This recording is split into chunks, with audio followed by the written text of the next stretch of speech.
ये आकाशवाणी रायपुर है। प्रादेशिक समाचार बुलेटिन के साथ मैं लता देवी चौहान।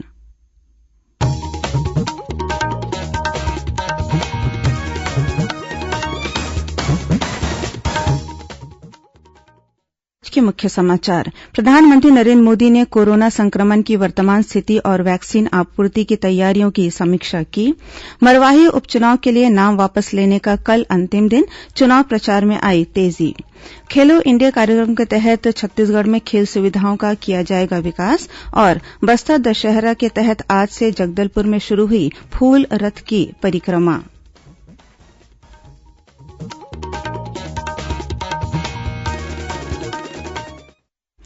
कोरोना महामारी के खिलाफ देश एकजुट होकर लड़ रहा है। आप भी हमारे साथ सुरक्षा और बचाव के 3 आसान एहतियाती उपायों का संकल्प लें।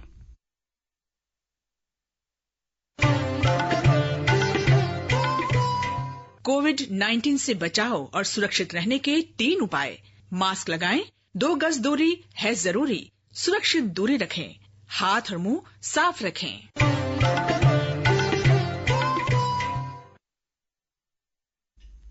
अब समाचार विस्तार से।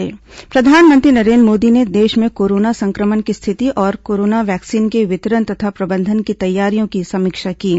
भारत में 3 टीके विकास के अग्रिम चरण में हैं। इनमें से 2 टीके दूसरे चरण में हैं और 1 तीसरे चरण में पहुंच गया है। भारतीय वैज्ञानिकों और अनुसंधानकर्ताओं के दल पड़ोसी देशों में अनुसंधान क्षमता बढ़ाने में सहयोग कर रहे हैं।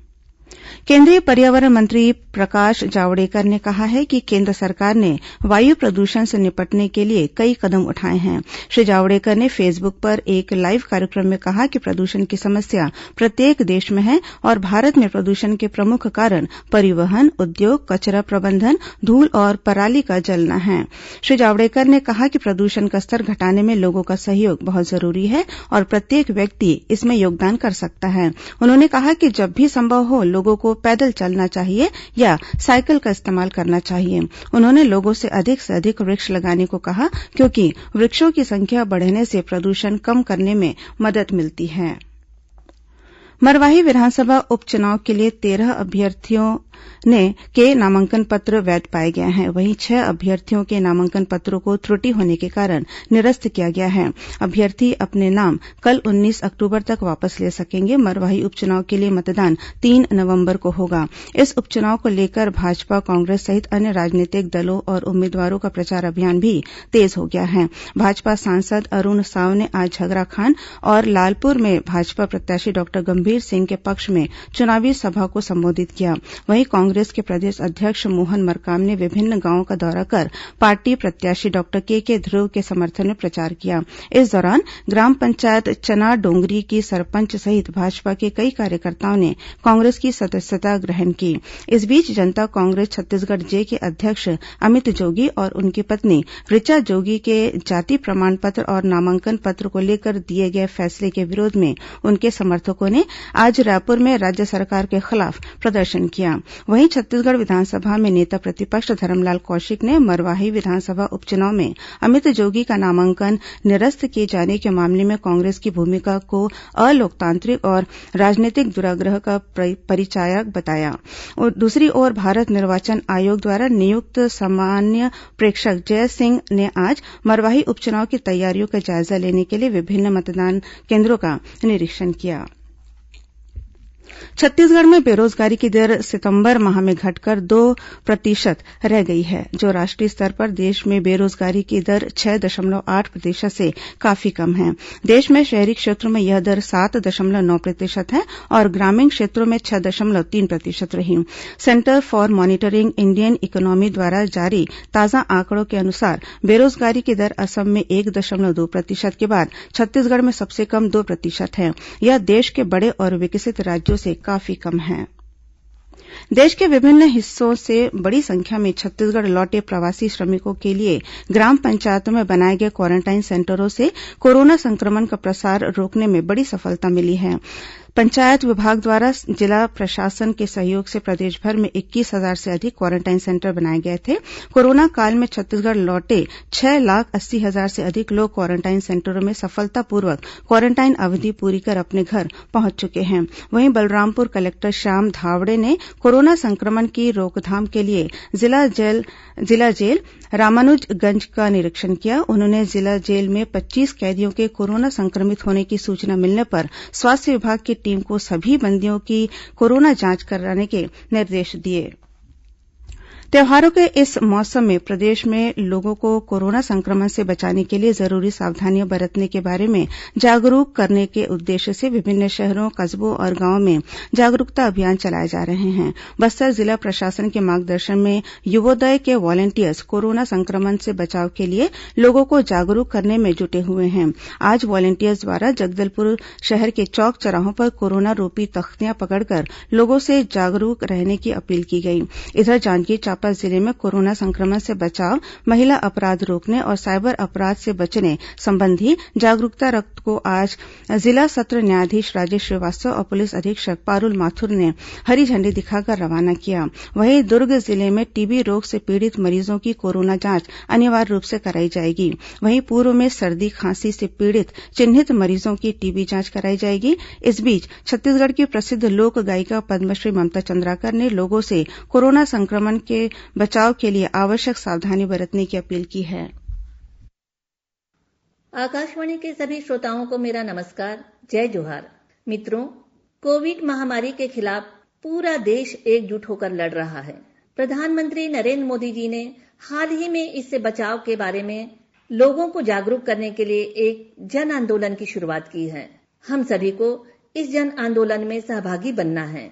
आइए आज हम सब अपने स्वयं के और अपने परिवार तथा समाज की कोरोना संक्रमण से सुरक्षा और बचाव के लिए 3 आसान एहतियाती उपायों को अपनाने का संकल्प लें। आप जब भी घर से बाहर निकलें तो मास्क जरूर लगाएं। बाजार या किसी भी भीड़ भाड़ वाली जगहों पर जाएं तो लोगों से सुरक्षित दूरी बनाए रखें और साथ ही समय समय पर हाथों को साबुन और पानी से धोते रहें। ये 3 आसान उपाय अपनाकर हम कोरोना को मात दे सकते हैं। याद रखें, जब तक दवाई नहीं तब तक ढिलाई नहीं। खेलो इंडिया कार्यक्रम के अंतर्गत 9 राज्यों और केंद्र शासित प्रदेशों की खेल सुविधाओं का खेलो India state centre of excellence के रूप में उन्नयन किया जाएगा। इनमें छत्तीसगढ़ के अलावा आंध्रप्रदेश, चंडीगढ़, गोवा, हरियाणा, हिमाचल प्रदेश, पुडुचेरी, त्रिपुरा और जम्मू कश्मीर शामिल हैं। खेल मंत्रालय ने बताया कि राज्यों की खेल सुविधाओं का चयन उनके पिछले कार्य निष्पादन, मूलभूत सुविधाओं की गुणवत्ता, प्रबंधन और खेल संस्कृति के आधार पर किया गया है। प्रादेशिक समाचार आप आकाशवाणी रायपुर से सुन रहे हैं और अब आगे बढ़ते हैं बाकी के समाचारों की ओर। प्रदेश में प्राथमिक और उच्चतर माध्यमिक स्तर पर बच्चों की पढ़ाई के लिए किए गए नवाचारी प्रयासों का आकलन फरवरी महीने तक किया जाएगा। आकलन की प्रक्रिया में सुधार लाने के लिए जिला शिक्षा अधिकारी सतत निगरानी करेंगे। स्कूल शिक्षा विभाग के प्रमुख सचिव डॉक्टर आलोक शुक्ला ने प्राथमिक और उच्चतर माध्यमिक स्तर पर नवीन आकलन क्या, क्यों और कैसे विषय पर आयोजित वेबिनार में जिला शिक्षा अधिकारियों को इस संबंध में जरूरी निर्देश दिए। अखिल भारतीय स्तर के चिकित्सा स्नातक में राष्ट्रीय पात्रता और प्रवेश परीक्षा नीट में छत्तीसगढ़ सरकार द्वारा संचालित प्रयास आवासीय विद्यालयों के विद्यार्थियों का प्रदर्शन शानदार रहा है। नीट परीक्षा में प्रयास विद्यालय के 166 विद्यार्थियों ने सफलता प्राप्त की है। इनमें माओवाद प्रभावित दंतेवाड़ा जिले से 38 विद्यार्थी भी शामिल हैं। राज्यपाल अनुसुईया उइके, मुख्यमंत्री भूपेश बघेल और आदिम जाति विकास मंत्री डॉक्टर प्रेमसाय सिंह टेकाम ने नीट परीक्षा में सफल विद्यार्थियों को शुभकामनाएं दी हैं। 75 दिनों तक चलने वाले विश्व प्रसिद्ध बस्तर दशहरा के तहत आज से 2 मंजिला फूल रथ का परिचालन शुरू हुआ, जो 5 दिनों तक चलेगा। परंपरा अनुसार जोगी बिठाई के बाद ही दूसरे दिन से फूल रथ का परिचालन प्रारंभ होता है, जो सप्तमी तिथि तक चलता है। पहली फूल रथ परिक्रमा के दौरान मां दंतेश्वरी के छत्र को पुजारी द्वारा मंदिर से बाहर निकालकर उसे मावली मंदिर लाकर पूजा अर्चना की गई। इसके बाद इसे भगवान जगन्नाथ मंदिर परिसर स्थित श्री रामचंद्र जी के मंदिर लाकर चढ़ाकर पूजा की गई। जगन्नाथ मंदिर के उत्तर द्वार से छत्र को रथ में स्थापित किया जाएगा। रथ चालन से पहले पुलिस जवानों द्वारा मां दंतेश्वरी को 3 राउंड फायर कर सलामी दी जाएगी और फिर रथ का परिचालन प्रारंभ होगा।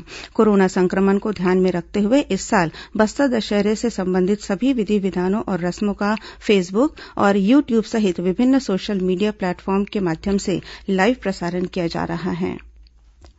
पंचायत और ग्रामीण विकास मंत्री टीएस सिंहदेव आज रात 7:30 बजे आकाशवाणी रायपुर से प्रसारित विशेष कार्यक्रम हमर ग्राम सभा में छत्तीसगढ़ सरकार की नरवा, गरूवा, घुरूवा और बाड़ी योजना की जानकारी देंगे।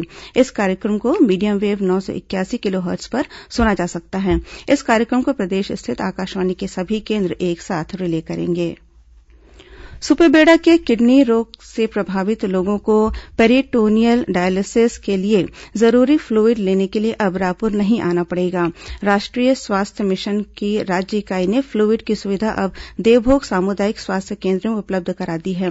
नियमित पेरिटोनियल डायलिसिस कराने वाले सुपेबेड़ा में के एक मरीज को फ्लूइड सामुदायिक स्वास्थ्य केन्द्र से दिया गया है। सामुदायिक स्वास्थ्य केन्द्र के डॉक्टरों और स्टाफ को किडनी रोग के इलाज के लिए विशेष प्रशिक्षण दिया गया है। भाजपा कार्यकर्ताओं को निःशर्त रिहाई और 11 लोगों के खिलाफ दर्ज किए गए अपराध को वापस लेने की मांग को लेकर दुर्ग लोकसभा सांसद विजय बघेल द्वारा जारी आमरण अनशन आज 5वें दिन खत्म हो गया। राज्यपाल अनुसुईया उइके से मिले आश्वासन और पूर्व मुख्यमंत्री डॉक्टर रमन सिंह के आग्रह पर श्री बघेल ने अपना अनशन समाप्त किया। इस मौके पर राज्यसभा सांसद रामविचार नेताम और पूर्व विधानसभा अध्यक्ष प्रेमप्रकाश पांडेय भी मौजूद थे। दंतेवाड़ा जिले में केंद्रीय रिजर्व पुलिस बल सीआरपीएफ की टीम ने 2 टिफिन बम बरामद किए हैं। मिली जानकारी के अनुसार सीआरपीएफ के 241वीं बटालियन के जवानों ने कोंडा सावली और जगरगुंडा के बीच तलाशी अभियान पर निकले थे। इस दौरान जवानों ने माओवादियों द्वारा लगाए गए 5-5 किलो के 2 टिफिन बम बरामद किए। बाद में बम निरोधक दस्ते की टीम ने इस विस्फोटकों को निष्क्रिय कर दिया। अभी प्राप्त समाचार के अनुसार राजनांदगांव की सीमा से लगे महाराष्ट्र के गढ़चिरौली क्षेत्र में सुरक्षा बलों के साथ हुए मुठभेड़ में 5 माओवादियों के मारे जाने की खबर है। रेलवे ने आगामी त्योहारों के मद्देनजर यात्रियों की सुविधा को ध्यान में रखते हुए कुछ स्पेशल ट्रेनों के चलाने का फैसला किया है। इसके तहत पोरबंदर से हावड़ा के बीच द्वि-साप्ताहिक पूजा स्पेशल ट्रेन की सुविधा 21 अक्टूबर से शुरू होगी। यह ट्रेन 26 नवंबर तक चलेगी। इसी प्रकार हावड़ा पोरबंदर पूजा स्पेशल ट्रेन का संचालन हावड़ा से प्रत्येक शुक्रवार और शनिवार को 23 अक्टूबर से 28 नवंबर तक किया जाएगा। वहीं 25 अक्टूबर से ओखा और हावड़ा के बीच साप्ताहिक पूजा स्पेशल ट्रेन का परिचालन भी किया जाएगा। यह ट्रेन 29 नवंबर तक चलेगी। इसके अलावा त्रिवेंद्रम कोरबा त्रिवेंद्रम द्वि-साप्ताहिक पूजा स्पेशल ट्रेन का संचालन 20 अक्टूबर से 2 दिसंबर तक किया जाएगा। इसी तरह दुर्ग निजामुद्दीन दुर्ग त्रि-साप्ताहिक पूजा स्पेशल ट्रेन को 22 अक्टूबर से 29 नवंबर तक चलाया जाएगा। इसके साथ ही एलटीटी हावड़ा एलटीटी द्वि-साप्ताहिक फेस्टिवल स्पेशल ट्रेन का परिचालन 20 अक्टूबर से 29 नवंबर तक किया जाएगा। बिलासपुर पटना बिलासपुर साप्ताहिक पूजा स्पेशल ट्रेन को 23 अक्टूबर से 28 नवंबर तक चलाने का फैसला लिया गया है। राजनांदगांव जिले के मानपुर विकासखंड के सीमावर्ती गांवों में इन दिनों जंगली हाथियों का दल विचरण कर रहा है। इनकी संख्या 20 से अधिक बताई गई है। वन विभाग ने आसपास के सभी गांवों में मुनादी कराकर ग्रामीणों को सतर्क रहने की हिदायत दी है। ग्रामीणों को अकेले खेत या जंगल की ओर जाने से भी मना किया गया है। और अब कुछ अन्य खबरें संक्षिप्त में। भारतीय जनता पार्टी के प्रदेश कार्य समिति की वर्चुअल बैठक कल 19 अक्टूबर को होगी। भारतीय जनता पार्टी महिला मोर्चा की नवनियुक्त अध्यक्ष शालिनी राजपूत ने आज रायपुर स्थित पार्टी के प्रदेश कार्यालय में अपना पदभार ग्रहण किया। राज्य शैक्षिक अनुसंधान और प्रशिक्षण परिषद की ओर से राज्य स्तरीय प्रतिभा खोज परीक्षा और राष्ट्रीय साघन सह प्रावीण्य छात्रवृत्ति परीक्षा 15 नवंबर को होगी। आवेदन की अंतिम तिथि 24 अक्टूबर निर्धारित की गई है। राजनांदगांव जिले में 7 तहसीलदार और नायब तहसीलदारों का स्थानांतरण आदेश जारी किया गया है। महासमुंद जिले में गाड़ाघाट स्थित शराब दुकान के सुपरवाइजर से 11.5 लाख रूपये की लूट के मामले में पुलिस ने 6 आरोपियों को गिरफ्तार किया है। आरोपियों के पास से 11 लाख रूपये नगद सहित 2 मोटरसाइकिल और 4 मोबाइल जब्त किए गए हैं। राजनांदगांव जिले में लालबाग थाना क्षेत्र के ग्राम घोरदा के पास 4 पहिया वाहन की टक्कर से 2 लोगों की मौत हो गई। कोरबा जिले के सीतामढ़ी निवासी एक युवक की नहर में डूबने से मौत हो गई। महासमुंद जिले में गांजा तस्करी के 2 अलग अलग मामलों में पुलिस ने 4 आरोपियों को गिरफ्तार किया है। उनके पास से 2 लग्जरी कार और लगभग 83 किलो गांजा बरामद किया है। और जांजगीर चांपा जिले में कोतवाली पुलिस ने आईपीएल क्रिकेट मैच में सट्टा खिलाने के आरोप में एक युवक को गिरफ्तार किया है। इसके पास से 2 लाख रूपये की सट्टा पट्टी, 11,000 रूपये नकद और 1 मोबाइल जब्त किया है। अंत में मुख्य समाचार एक बार फिर। प्रधानमंत्री नरेन्द्र मोदी ने कोरोना संक्रमण की वर्तमान स्थिति और वैक्सीन आपूर्ति की तैयारियों की समीक्षा की। मरवाही उपचुनाव के लिए नाम वापस लेने का कल अंतिम दिन, चुनाव प्रचार में आई तेजी। खेलो इंडिया कार्यक्रम के तहत छत्तीसगढ़ में खेल सुविधाओं का किया जाएगा विकास। और बस्तर दशहरा के तहत आज से जगदलपुर में शुरू हुई फूल रथ की परिक्रमा। इसी के साथ प्रादेशिक समाचार बुलेटिन समाप्त हुआ। नमस्कार।